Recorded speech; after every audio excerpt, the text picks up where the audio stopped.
Vamos dar tchau para as nossas crianças. Deus abençoe vocês.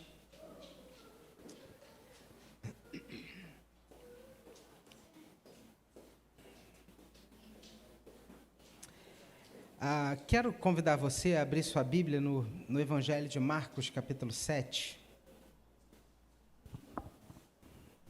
Marcos, capítulo 7.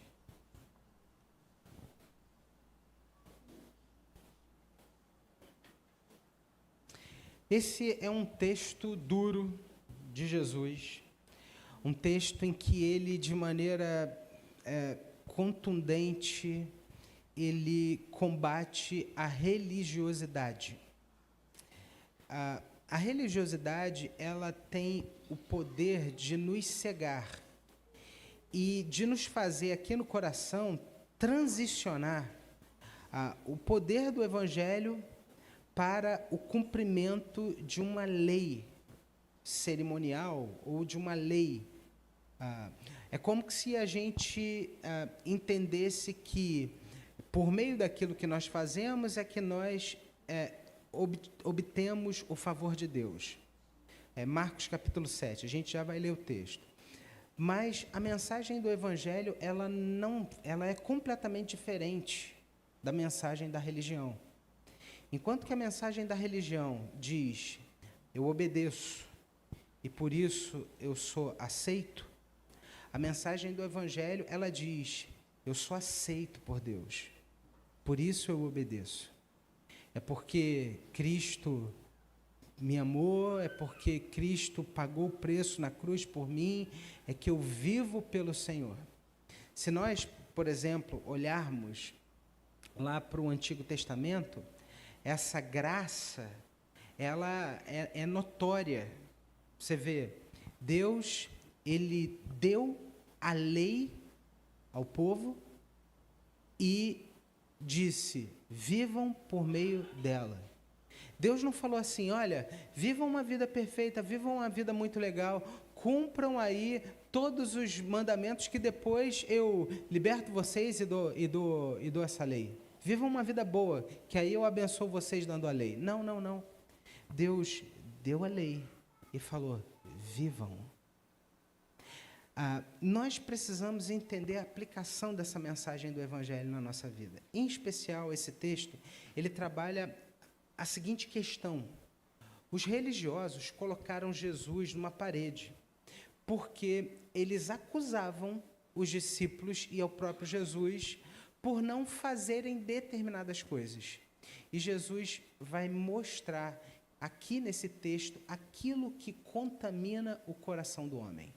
Então eu quero ler com você esse texto, que você possa ler aí com muita atenção, Marcos capítulo 7, a partir do versículo de número 1, que diz assim, Ora, reuniram-se a Jesus os fariseus e alguns escribas, vindos de Jerusalém, e vendo que alguns dos discípulos dele comiam pão com as suas mãos impuras, isto é, por lavar, pois os fariseus e todos os judeus, observando a tradição dos anciãos, não comem sem lavar cuidadosamente as mãos, quando voltam da praça, não comem sem as aspergirem.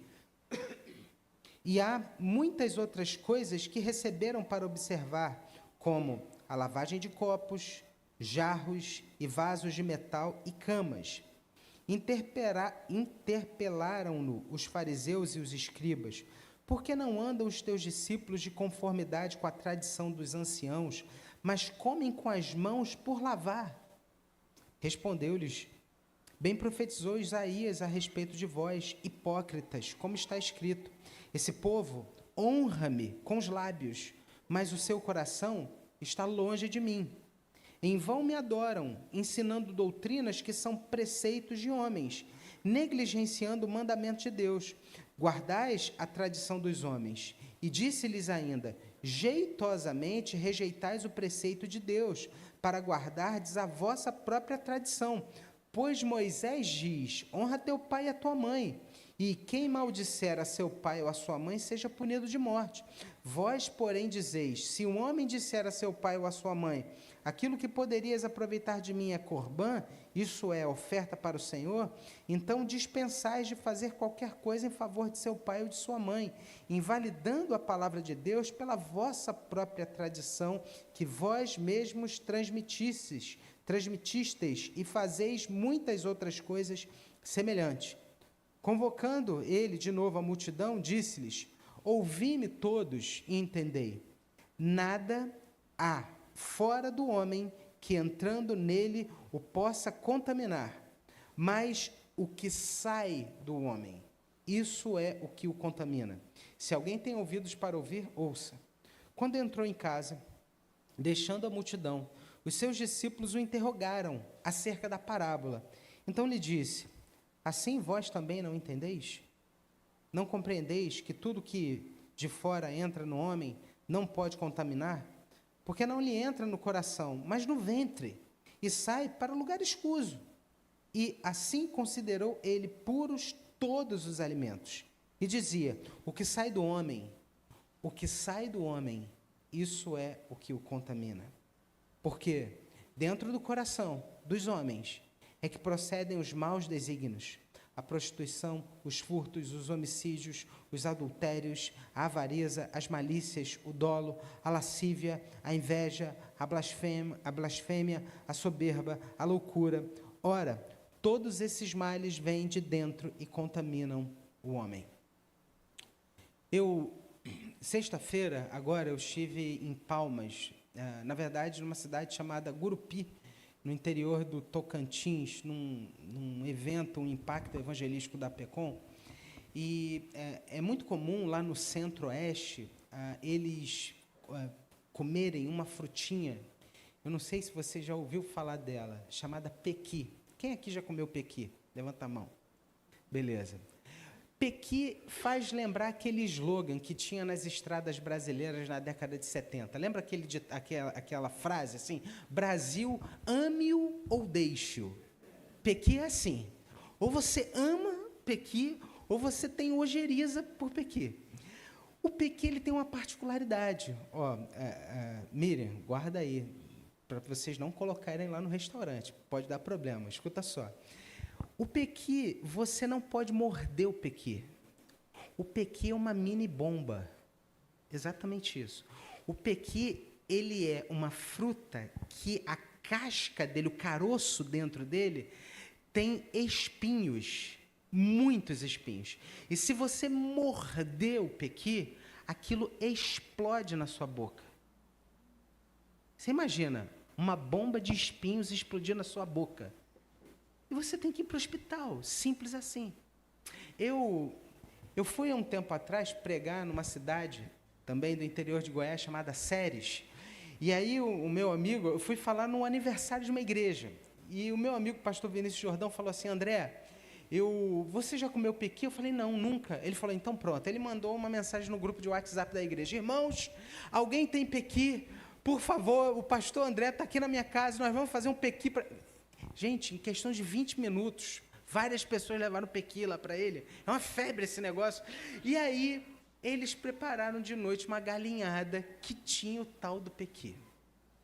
Gente, pensa num negócio forte. Você come pequi, daqui a 3 dias o gosto do pequi ainda está na tua boca. E é um negócio assim rascante, é forte. E o povo de lá ama pequi. É interessante porque o pequi é uma fruta forte, com gosto forte, que traz um tempero forte e que é marcante. Mas, em um determinado momento, os efeitos do pequi passam, cessam. Você notou o que Jesus falou aqui? Aquilo que o homem come, isso será colocado para fora. Logo, não é o que o homem come que o contamina, mas o que o contamina, por exemplo, é a vontade que o leva a comer de tal forma. Vou te dar um exemplo. álcool. Isso é um tema polêmico, né? É um tema polêmico, verdade. Mas qual é a motivação de muitas pessoas ao beber? Eu não entendo, eu não estou falando aqui para você bebe, não bebe, tá? Eu quero levar você a pensar aqui à luz do ensino de Jesus. Eu cresci numa família em que meu pai bebia. Uma vez eu perguntei para meu pai, pai, você começou a beber quando? Ele falou, não lembro. Porque na fazenda onde ele bebia tinha um alambique que ele colocava chupetinha lá, que eu comecei a beber quando eu era criança. Eu falei, pai, que isso? E o mal que a bebida causou à minha família. Então, entenda, qual é o problema? Eu conheço pessoas, note bem, que não conseguem chegar em casa e descansar se não tomarem álcool. Essa pessoa é o quê? É um dependente. Percebe? O álcool, a motivação que nos leva a beber álcool, e não somente o álcool, vamos usar o bolo. Se você falar ali, pastor, eu quero comer a metade desse bolo. Qual a tua motivação? Você percebe o que Jesus está falando aqui? Que não é o que entra pela boca que contamina o homem, mas é o que sai pela boca, ou seja, aquilo que vem do coração. Jesus, ele não está falando aqui de coisas externas, mas ele está falando daquilo que reside aqui dentro na nossa vida. Esse é o grande problema, essa é a nossa grande luta, porque no nosso coração é que reside o pecado. O texto que a gente leu, ele fala exatamente sobre o problema do nosso coração. E aí, entenda, porque o texto não está falando aqui de um problema cardíaco. O texto ele não está falando aqui de um problema de saúde, mas de uma coisa que é muito mais profunda, que é muito mais complexa. Por que muitas vezes nós fazemos o que fazemos? Fazemos coisas erradas e costumeiramente caímos nesses mesmos equívocos. Por que nós temos lutas em determinadas áreas da nossa vida e que já está claro para nós que essas são coisas que Deus desaprova, mas muitas vezes nós nos sentimos inclinados e somos puxados a fazer aquilo que Deus desaprova? Esse texto, ele mostra a raiz, o porquê disso, que reside no problema do nosso coração. Jesus, nesse texto que a gente acabou de ler, na sua infinita sabedoria, ele nos mostra que a verdadeira impureza não está nas coisas externas, mas no interior do nosso coração. O interior do nosso coração precisa de uma renovação. O interior do nosso coração precisa de uma transformação. É interessante a gente pensar sobre isso, porque, e aí eu digo a você, qual era o problema dos religiosos? Os religiosos achavam que, pelo cumprimento de algumas leis cerimoniais, essa ira de Deus, esse problema do coração, seria aplacado, mas não. Não é cumprindo A, B ou C, não é por meio de um esforço particular que eu terei a transformação do meu coração. Não. Não é por meio de uma atitude moralista, religiosa, que eu serei transformado. Não. Eu quero, por exemplo, visitar com você, não precisa abrir o texto da Bíblia, a história de Nicodemos. Quando Nicodemos, um religioso também, como esses aqui, chega até Jesus e Jesus fala para ele, Nicodemos, o lance é o seguinte, cara, você precisa nascer de novo. E Nicodemos, ele é claro, ele é explícito, ele diz como. Como que eu vou nascer de novo? Eu vou voltar ao ventre da minha mãe e nascer outra vez? Jesus, ele já está dando aqui de onde reside esse novo nascimento. Como que nós podemos experimentar esse novo nascimento? Como que ele acontece? Ele não é algo que acontece por meio do meu esforço, pelo cumprimento rigoroso de leis, mas esse novo nascimento, ele é operado em mim, através da ação do Senhor. A salvação, ela é um presente de Deus. Deus que entra na nossa vida, na nossa história, num determinado momento, e nos chama para perto dele, e nos transforma, e nos muda, e nos dá em Cristo um novo coração. Entenda, no tempo de Jesus, os fariseus e os escribas, eles eram conhecidos por uma rígida religiosidade. Eles guardavam a lei com afinco. Eles davam grande importância aos rituais, lavagem de mãos, rituais de purificação. Antes de comer, várias cerimônias precisavam acontecer. Mas Jesus, ele questiona essa religiosidade. Porque essa era uma religiosidade superficial. Ele revelou que a verdadeira pureza não se encontra em práticas externas, mas na transformação do nosso coração. E aí, eu já contei essa história aqui, mas eu quero repetir para você. Dominicalmente, a gente tem na igreja 2 tipos de pessoas que se reúnem, que vêm até a igreja. E eu quero justamente provocar a sua reflexão nesse momento. Porque existem pessoas que vêm à igreja porque, de alguma maneira, elas são orientadas pelos princípios da religião. E eu quero usar a palavra aqui, religião, num aspecto negativo, ok? Como as coisas que eu faço para Deus com o intuito de obedecer o favor de Deus. Lembra o que eu disse no início? A religião, ela diz, eu obedeço a Deus para ser aceito por Ele. E a mensagem do Evangelho diz, eu sou aceito por Deus e por isso eu obedeço. Então, muitas pessoas vêm dominicalmente à igreja com a seguinte motivação, eu preciso ir à igreja, porque se eu não for à igreja no domingo, minha semana vai ser uma catástrofe. Eu preciso ir à igreja domingo, porque se eu não for na igreja domingo, tudo vai dar errado.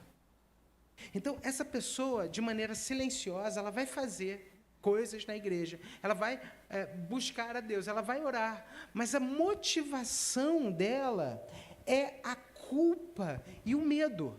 A culpa e o medo são as 2 colunas da religiosidade. Já existe um segundo grupo de pessoas que entenderam a mensagem do Evangelho. Porque Deus me amou, porque Deus em Cristo me salvou, é que eu quero adorá-lo, é que eu quero conhecê-lo, é que eu quero amá-lo, é que eu quero entender a sua palavra, entender o projeto que Ele tem para a minha vida, que eu quero entender como Ele quer que eu viva, agora glorificando o nome dEle, em tudo adorando o seu nome. Perceba, a pessoa que entendeu a mensagem do Evangelho, ela em gratidão, em profunda gratidão, ela quer buscar a Deus e conhecer a Deus, e servi-lo e adorá-lo. Enquanto que a outra está buscando a Deus por medo, por culpa. Se eu não for à igreja, se eu não cumprir, se eu não fizer, a ira de Deus vai recair sobre mim. Jesus, nesse texto, ele fala acerca da hipocrisia da religiosidade externa. A religião, entenda uma coisa, ela pode ser uma máscara para esconder a verdadeira condição do coração. Nós podemos utilizar a religião para mascarar o nosso coração. Quantas pessoas são resolutos em guardar e cumprir determinados preceitos bíblicos, falam a Bíblia muitas vezes de trás para frente, mas têm o coração completamente longe do Senhor. De nada basta, de nada serve você conhecer a Bíblia, se a Bíblia não estiver no seu coração. E aí vamos para o que Jesus falou sobre isso? Jesus disse, aquele que tem os meus mandamentos e os guarda. Vamos lá. Guarda como? É pegar e colocar na gaveta, no gaveteiro? Não. Guardar para o judeu significa ter no coração. Aquele que tem os meus mandamentos e os guarda, esse é o que me ama. E aquele que me ama será amado pelo meu Pai, e eu também o amarei e me manifestarei a Ele. Note, Jesus está falando que quando a palavra dEle estiver no nosso coração, nós seremos amados por Ele, pelo Pai, e Ele se manifestará a nós. A verdadeira espiritualidade, ela não é baseada numa religião vazia, porque a religiosidade ela pode mascarar a verdadeira condição do nosso coração. Essa religiosidade externa pode nos levar a um legalismo vazio, sem transformação real do coração. E aí entenda, por favor, porque a verdadeira fé, a fé em Jesus Cristo, o nosso Senhor e o nosso Salvador, ela não se baseia em regras, ela não se baseia em rituais, mas ela se baseia num relacionamento íntimo e profundo e verdadeiro com Jesus. Se você não tiver um relacionamento com Jesus, você estará vivendo uma religiosidade vazia. Você pode se parecer cristão, você pode vestir roupa que chamam aí fora de roupa de cristão, você pode ter gíria de cristão, e aí vaso, e aí manto, e aí varão, canela de fogo, não tem uns negócios assim? O pessoal fala, e aí varoa, varão, né? Uns negócios estranhos que o pessoal fala. De nada, cara, vazio. Você pode usar tudo isso para esconder uma condição pecaminosa do seu coração. Lamentavelmente, vou dizer uma coisa forte aqui. Existem muitas pessoas próximas a Jesus que são espectadores de Jesus, mas não são seguidores de Jesus. Você pode ver a crucificação. Quantas pessoas viram Jesus sendo crucificado? Note a vida e o ministério de Jesus, sempre acompanhado por dois grupos de pessoas, os discípulos e uma numerosa multidão. Lembra de João capítulo 6, quando Jesus multiplicou os pães e peixes? No dia seguinte, Jesus foi para o outro lado do mar e a multidão chegou de manhã cedinho, do lado em que Jesus tinha multiplicado os pães e peixes, viram que Jesus não estava ali, saíram batidos, foram para o outro lado do mar, chegaram esbaforidos, como diz um amigo meu do Rio Grande do Sul, esgualepados, assim, com a língua de fora, perguntando: mestre, quando chegaste aqui? Jesus, entendendo a intenção do coração daqueles homens, ele diz: vocês estão me procurando não porque vocês viram sinais, mas porque vocês comeram do pão e se fartaram. Trabalhem, pois, não pela comida que perece, mas pela comida que subsiste para a vida eterna, a qual o Pai vos dará. E aí eles falam: Senhor, dá-nos sempre desse pão. Nossos pais falaram do maná do deserto, que caía. Jesus diz: eu sou o pão vivo que desceu do céu. Eu sou o pão vivo. Quem comer desse pão não voltará a ter fome. Só que aquela multidão, aquelas pessoas, elas não estavam interessadas em um relacionamento íntimo, profundo com Jesus. Elas queriam os benefícios daquilo que Jesus poderia trazer a elas. O show pirotécnico, a multiplicação de pães e peixes. E aí deixa eu falar uma coisa muito séria aqui para você. Não é isso, infelizmente, que muita gente hoje tem procurado? Só que eu vou dizer uma coisa aqui para você, muito séria.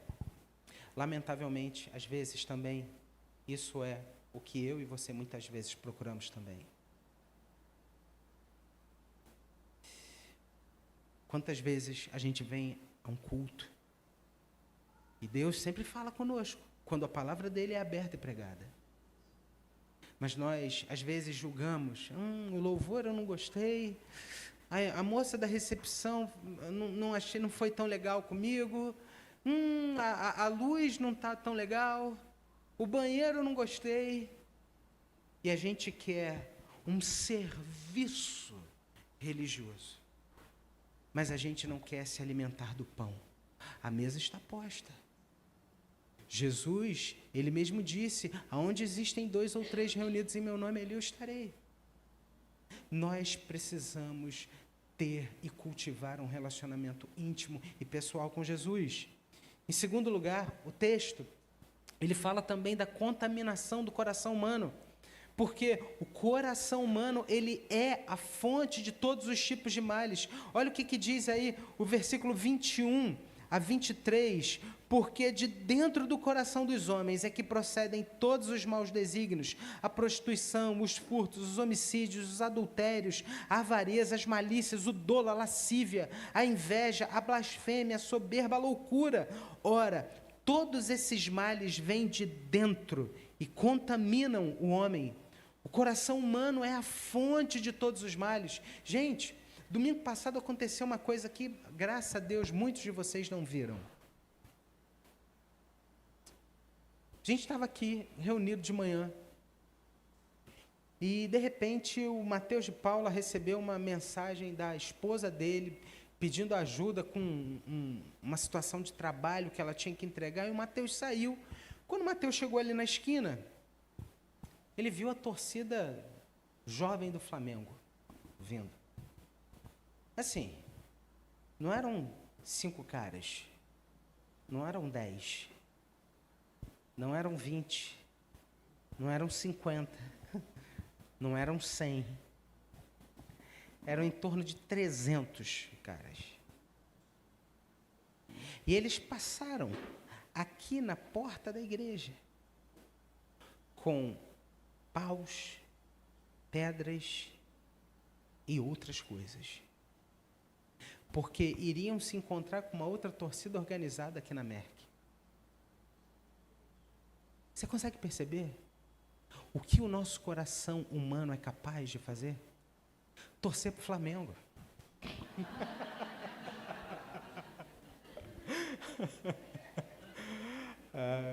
O nosso coração é mau. Nós precisamos de um Salvador. Nós precisamos de Jesus. Porque, e aí entenda, é muito fácil a gente olhar para esses jovens e dizer assim, cara, esses jovens são maus. Estão com paus e pedras. Mas quantas vezes eu e você, com a nossa língua, também não ferimos tanto as pessoas, e às vezes feridas mais profundas. Porque uma paulada pode doer, pode até rasgar, mas sara, depois some. Mas às vezes, com a nossa língua, nós falamos coisas que machucam e que ficam guardadas no coração por muito tempo de pessoas.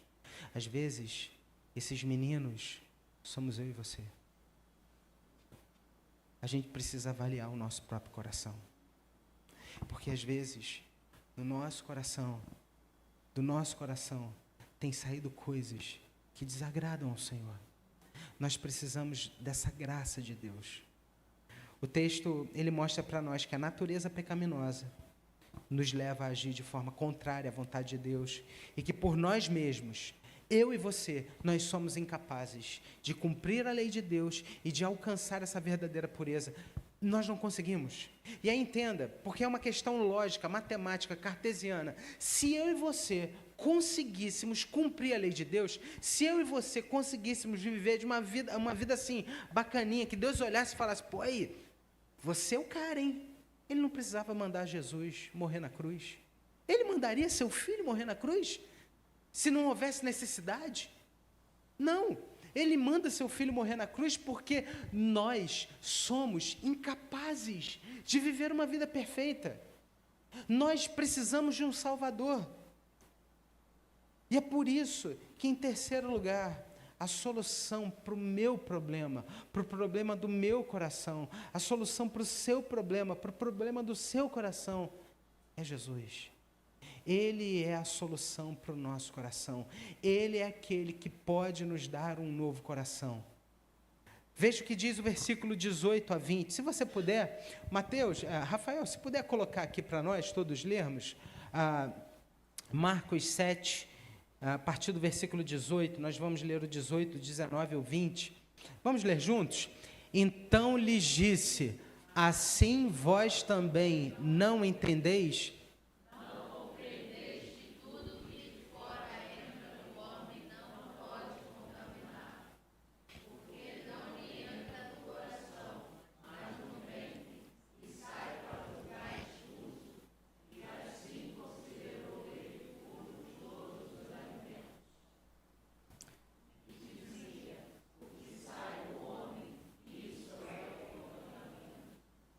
que sai do homem, isso é o que o contamina.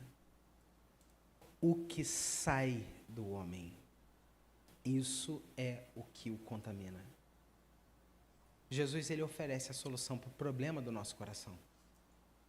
Ele declara todas as coisas puras, porque o que contamina o homem não é o que entra pela boca, mas é o que sai do coração.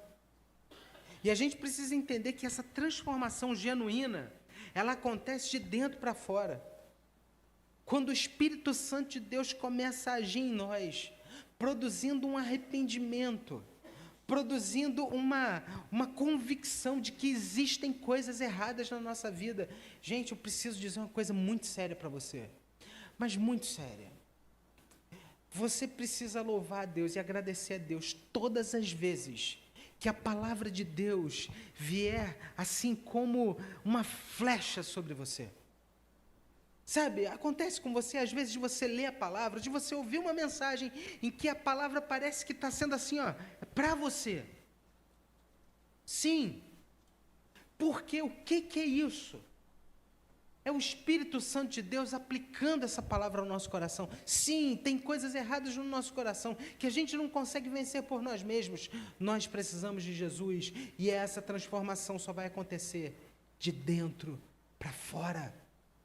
Quando o Espírito Santo operar na nossa vida, entenda, meu irmão e minha irmã, que essa fé em Jesus, que nos liberta do poder do pecado e nos capacita a viver uma vida santa que agrada a Deus.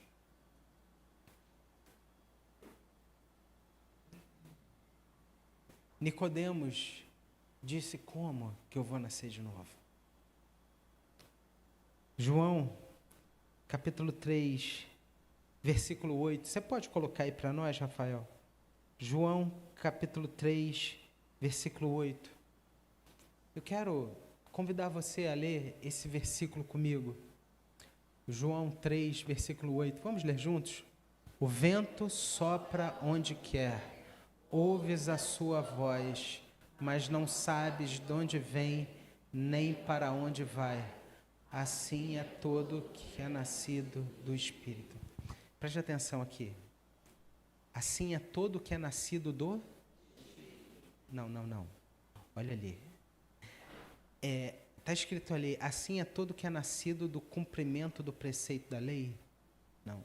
Assim é todo que é nascido do esforço pessoal? Assim é todo que é nascido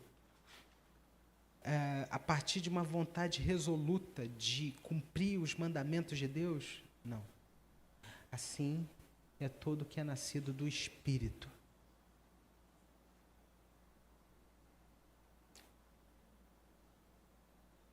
Eu preciso te perguntar uma coisa. Por que você está aqui? Pode parecer uma pergunta simples. Pode parecer uma pergunta vazia. Mas existe uma verdade por trás dela. Deus está profundamente interessado na sua vida. Deus está realizando uma obra no seu coração. Deus, ele tem falado com você. Deus, ele tem te chamado para perto dele. Eu e você somos essa pessoa. O vento sopra onde quer. Não sabe de onde vem nem para onde vai. Assim é todo aquele que é nascido do Espírito. Você não consegue obter a salvação por você mesma, por você mesmo. Mas é através da ação do Espírito Santo na minha vida e na sua vida que nós podemos nascer de novo. A salvação é um dom de Deus, diz o livro de Efésios. Não de obras, para que ninguém se glorie. Nós somos feitura dele, criados em Cristo Jesus, para as boas obras que ele mesmo preparou antes da fundação do mundo. Nós nascemos do Espírito. Meu irmão, eu quero que você hoje saia dessa igreja, que que você volte para sua casa e que você olhe para todos os desafios que você terá essa semana, entendendo essa verdade. Deus, Ele está profundamente interessado na minha vida. Ele me chamou a um novo nascimento. Eu nasci do Espírito e Ele está me chamando para viver uma vida debaixo do senhorio de Cristo. Lembra quando Jesus falou: aprendei de mim, porque sou manso e humilde de coração, e vocês encontrarão descanso para as vossas almas, porque o meu jugo é suave, o meu fardo é leve. O seu chamado, o meu chamado, é para caminharmos ao lado de Jesus. Ele está nos chamando a uma caminhada mais profunda com Ele. Ele nos presenteou com um novo coração, com um novo nascimento. Viva pela fé. Eu quero terminar essa mensagem hoje deixando 3 perguntas para você refletir, para você praticar.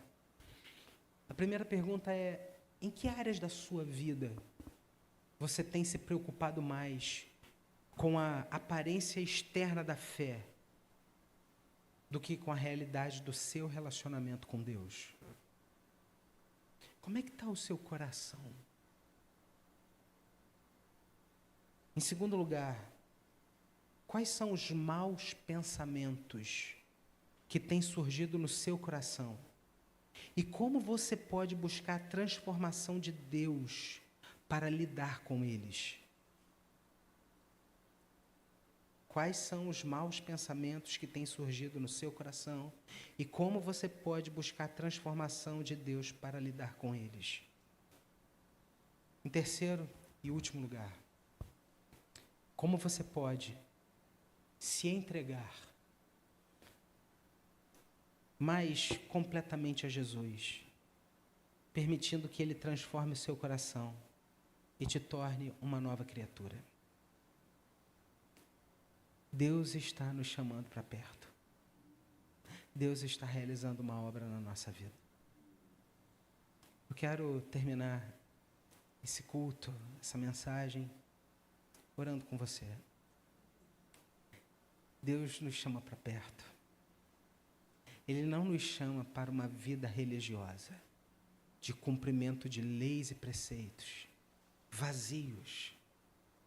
Mas Ele nos chama a uma caminhada com Jesus, onde nós guardaremos no nosso coração a vontade de Jesus para nós. E viveremos a vida que agrada a Deus. É assim, seguindo a Jesus, que viveremos a vida que Deus preparou para nós. Vamos ficar todos de pé? Eu quero orar com você nessa hora.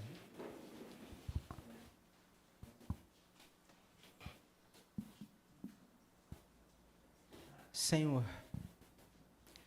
ao lermos a Tua palavra nessa noite, nós identificamos que verdadeiramente nós somos maus, que nós muitas vezes falhamos, que muitas vezes da nossa boca saem coisas muito ruins e que precisam do toque do Senhor Jesus. Existem áreas do nosso coração que precisam de cura. Existem maus pensamentos que precisam ser removidos, não pelo nosso esforço, mas pela ação do Teu Espírito na nossa vida. Senhor, existem coisas que parecem ser mais fortes do que nós. Por isso que nós precisamos de um novo coração. Nós precisamos da ação de Jesus na nossa vida. Pai, vem lapidar o nosso coração. Senhor, vem nos ajudar naquilo que é tão difícil para nós. Nós lemos aqui, Pai, que o vento sopra onde quer. Ó Deus, traz e aplica a Tua vontade ao nosso coração. Todos os dias, Senhor, fala conosco. Todos os dias, Pai, ao despertarmos, ao levantarmos, coloca no nosso coração um desejo de Te buscar mais, de Te conhecer mais, de nos aprofundarmos as raízes da nossa fé. traz um incômodo, Senhor, profundo, aquece o nosso coração, aviva, Senhor, a nossa fé, não para que a gente fique aí dizendo, eu sou um crente avivado, não, mas que por meio da minha vida, as pessoas entendam que há um Salvador e o Salvador é Jesus. Cumpra a tua vontade, Senhor, na nossa vida, no nosso coração, e nos leva, Senhor, na direção que o Senhor mesmo preparou para nós. Senhor, se há alguém aqui, nessa noite, que ao ouvir essa palavra, entendeu que precisa aprofundar e entender mais acerca de quem o Senhor é, ó Deus, vem com o teu Espírito Santo e promove, Senhor, aquilo que somente Ele pode promover em nós. É o nosso pedido, Pai, é a nossa oração, que te fazemos em nome de Jesus, e que nos ensinou a orarmos juntos, dizendo: Pai nosso que estás nos céus, santificado seja o teu nome, venha o teu reino, seja feita a tua vontade, assim na terra como nos céus.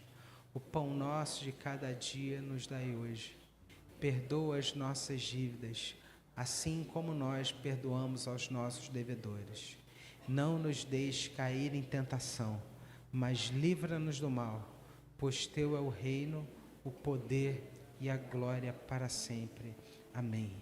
Que a graça do nosso Senhor e Salvador Jesus Cristo, que o amor de Deus, o nosso todo-poderoso Pai, e que as ricas consolações e a comunhão do Santo Espírito de Deus estejam com você, meu irmão, minha irmã, e com todo Israel de Deus, espalhado por toda a face da terra, desde agora e para todo sempre.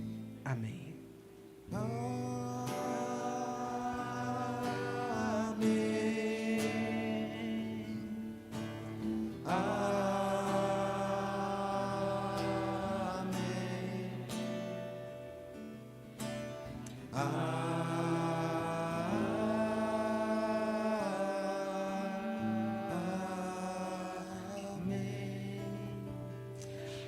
Olha só, você que nos visita, que bom que você está aqui, que Deus abençoe grandemente sua semana, sinta-se sempre à vontade para retornar quando você quiser. Nós somos a Igreja Presbiteriana Mananciais e é uma alegria enorme ter você aqui conosco, amém? A gente tem um bolinho e a gente tem também alguns caldos deliciosos aí para... A palavra já aqueceu o nosso coração, agora o caldo vai aquecer o nosso corpo também. Deus abençoe você. Deseja a paz de Cristo aí para a pessoa que está do seu lado.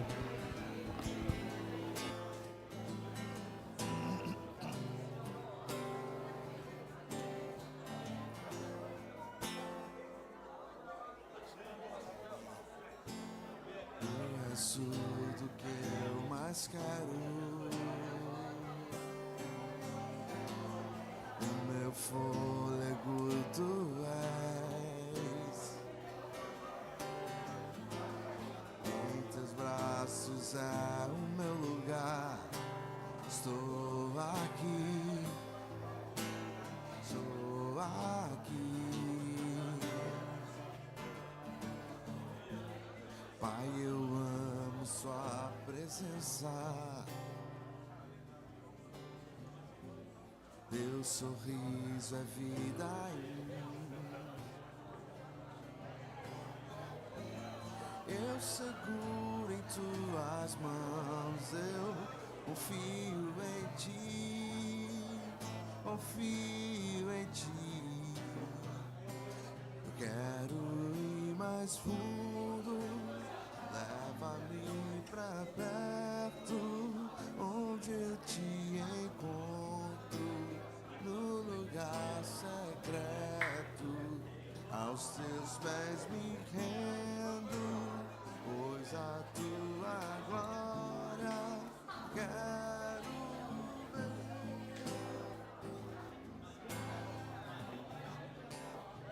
Quero ir mais fundo, leva-me mais perto, onde eu te encontro, no lugar secreto, aos teus pés me rendo, pois a tua glória eu quero ver.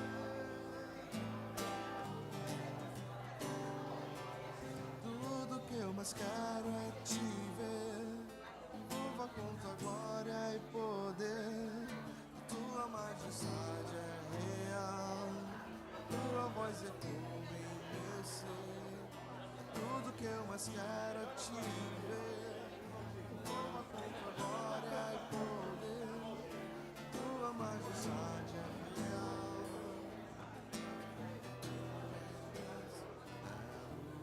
Mais fundo e mais perto, onde eu te encontro. Um lugar, dá uma olhadinha ali. A seus pés me rendo, pois a tua glória eu quero ver.